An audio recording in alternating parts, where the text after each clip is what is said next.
Kaguya-Sama is probably the greatest rom-com out there in terms of anime, and I don't think many people would dispute that.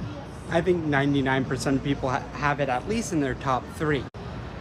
But have you ever asked yourself or wondered, what would Kaguya-Sama be like if it was on steroids? No, I haven't either. But if you have, boy do I have the show for you. Because that's exactly what I Want to End This Love Game is. It ended recently this past week on Tuesday. And yes, I know I'm late, but Chicago has been in a heat wave, so.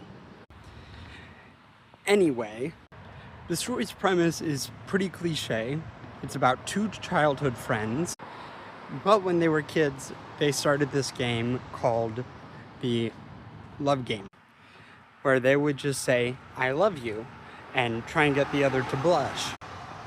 It started with 2 rules. 1, you have to make the other person blush, and 2, the other person has to admit defeat.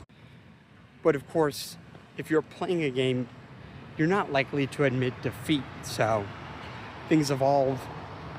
It gets pretty crazy, and the limits extend over time, which is why I call it Kaguya-Sama on steroids.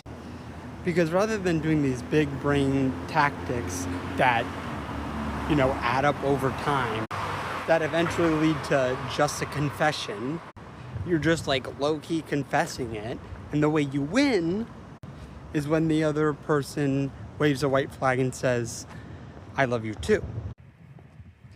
And I'm not going to spoil anything, but in the same way that Kaguya-Sama is a compilation of these battles that are part of this war, it's basically a compilation of them playing this game.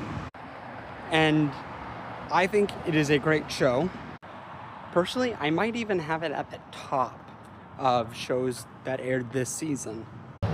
Agents of the 4th season is close though, but these are 2 very separate types of shows. But yeah, if you like Kaguya-Sama, you definitely need to watch this show if you didn't watch it this season. I'd give it an 8.5 out of 10. I actually liked it that much.